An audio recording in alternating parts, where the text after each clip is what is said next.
प्रिय छात्रों, आज के लेक्चर में आपका बहुत बहुत स्वागत है। आज के लेक्चर में हम 2 या 3 क्वेश्चंस देखेंगे आगे के। प्रश्न संख्या 5, निम्नलिखित अनुक्रमों के सम्मुख दिया हुआ पद ज्ञात कीजिए। आपको ये अनुक्रमक दिया है, अनुक्रम दिया है, इसका 50वां पद निकालना है और यहाँ पर इसका 100वां पद निकालना है। अभी हम समांतर श्रेणी पढ़ रहे हैं। यदि यह अनुक्रम समांतर श्रेणी में है, ठीक है, तभी हम इसका पद निकाल सकते हैं। अगर ये समांतर में नहीं है तो हमने अन्य अनुक्रमों को बारे में या अन्य श्रेणियों के बारे में अभी नहीं पढ़ा है, तो हम नहीं ज्ञात कर पाएंगे। तो पहले देख लेते हैं क्या ये समांतर श्रेणी है। तो पहला पद a बराबर तो हो गया 2, सारवंतर d। चेक कर लेते हैं, 5 में से 2 घटाएंगे 3, 8 में से 5 घटाएंगे 3, 11 में से 8 घटाएंगे 3। तो हमारा यहाँ जो सारवंतर है प्रत्येक जगह समान आ रहा है, यानी हम संतुष्ट हैं कि ये एक समांतर श्रेणी है। तो यहाँ पर इसका सारवंतर हो जाएगा 5 - 2 यानी कि 3। अब 50वां पद ज्ञात करने के लिए हम nवां पद लगाएंगे। an बराबर a plus n-1 into D.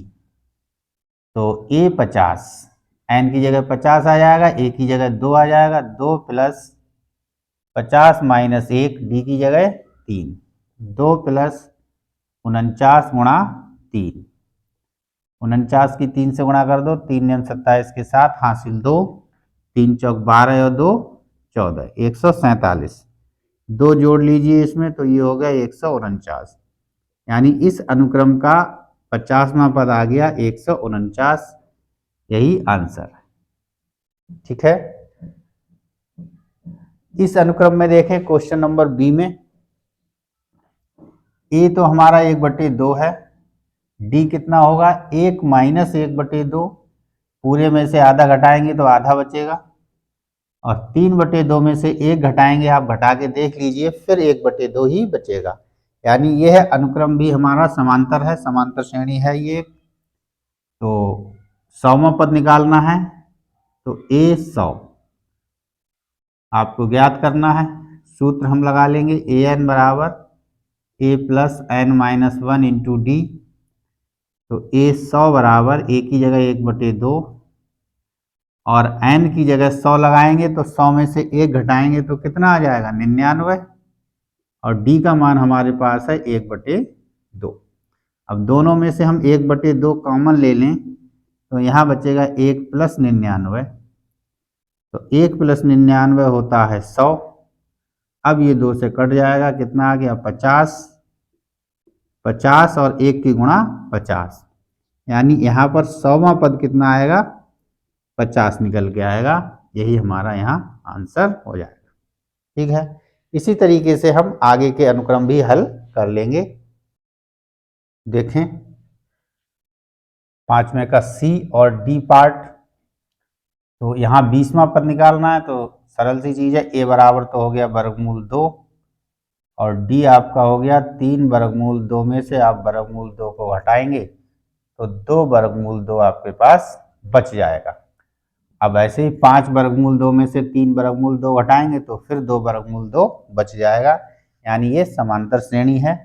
तो इसका 20वां पद हमें ज्ञात करना है, तो a 20 आपको निकालना है। तो सूत्र लगा देंगे nवां पद का, an बराबर a plus n-1 into D. तो a 20 बराबर हो जाएगा a की जगह वर्गमूल 2 n-1, यानी 20 में से 1 घटा देंगे तो 19, और d की जगह आपका आ जाएगा 2 वर्गमूल 2। ये हो गया वर्गमूल 2, 19 और 2 की गुणा 38 वर्गमूल 2, 38 वर्गमूल 2 और वर्गमूल 2, ये हो गया आपका 39 वर्गमूल 2। यानी जो 20वां पद होगा इस श्रेणी का वो आएगा 39 वर्गमूल 2, और यही आपका आंसर होगा, ठीक है। प्रश्न संख्या डी देखें। 4 में आपने 3 जोड़ा 7, 7 में 3 जोड़ा 10, 10 में 3 जोड़ा 13, यानी कि ये हमारा समांतर श्रेणी है। तो a बराबर तो हो गया 4 और d बराबर हो गया 7 - 4 बराबर 3। एनवा पद ज्ञात कीजिए, तो ए एन बराबर A plus N minus one into D. तो एनवा पद ज्ञात करना है तो ए और डी के मान हम लगा देते हैं। ए का मान हो गया 4, एन माइनस 1, डी का मान हो गया 3।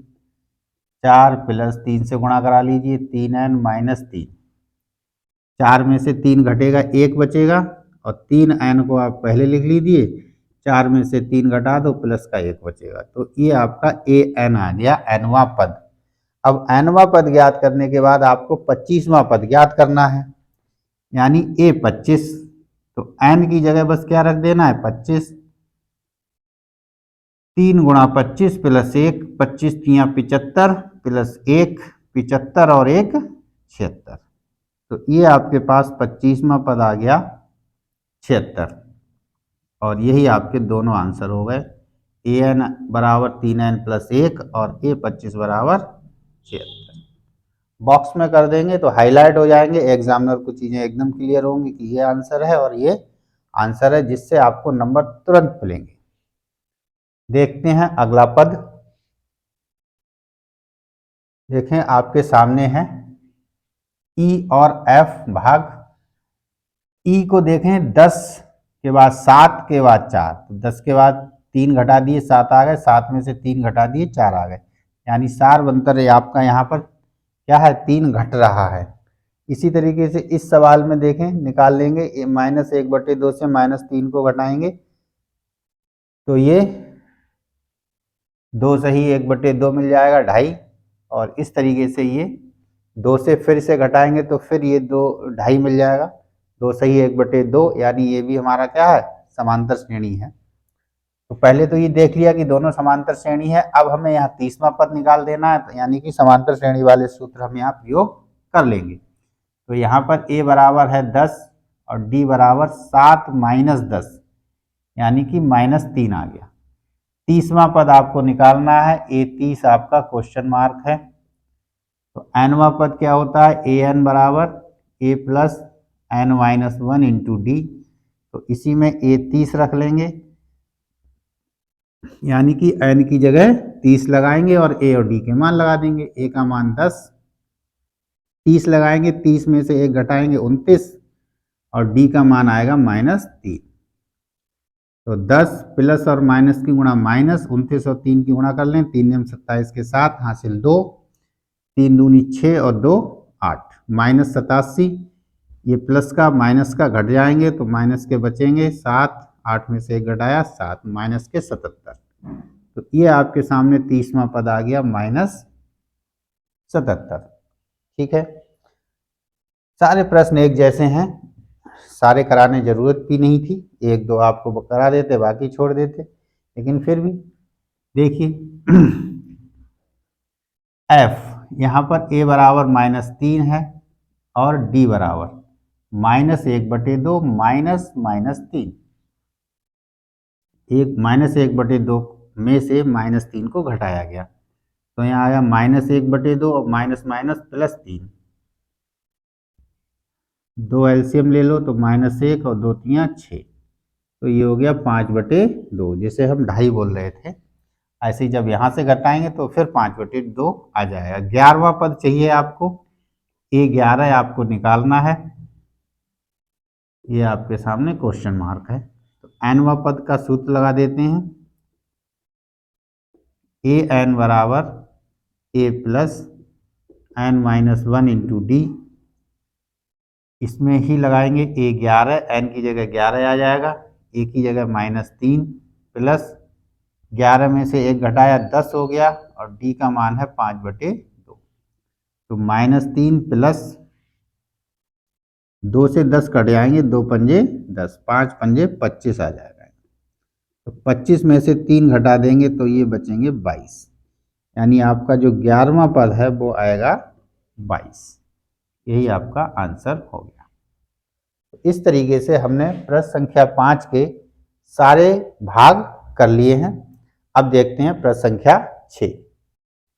देखें प्रश्न संख्या 6, इसमें आपको समांतर श्रेणी दी है 3, 8, 13, टेस्ट 253।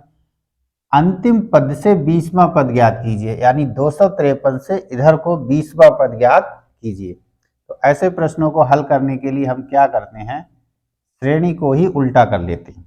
श्रेणी को क्या कर लेते हैं, उल्टा कर लेते हैं। तो यहाँ लिख लें, श्रेणी को उलटने पर, जब उल्टेंगे तो 253 प्रथम पद हो जाएगा, फिर 13, 8 और 3 आपका अंतिम पद हो जाएगा। अब यहाँ 253 से 20वां पद हो गया, यानी हम सीधे सीधे जो अभी सूत्र लगा रहे थे उन्हीं का उपयोग कर लेंगे। तो a बराबर यहाँ पर हो गया 253। d देखिए, तो यहाँ 8 में से 13 घटाने पर आपको d मिलेगा 8 माइनस 13, 13 में से 8 घटाएंगे तो 5 बचेंगे, जो -5 आ जाएगा। ठीक, तो यहाँ पर d आपका कितना आ गया, -5, और a का मान आ गया 253। अब 20वां पद निकालना है, यानी a 20। तो 9वें पद का सूत्र लगा दीजिए, a plus 20 minus 1 into D. सूत्र क्या है आपका, an बराबर a plus n minus 1 into D. तो इसमें हमने n बराबर 20 रख दिया, a का मान 253 प्लस 20 माइनस 1 19 और d का मान -5। 253 प्लस माइनस 19 पंजे 95,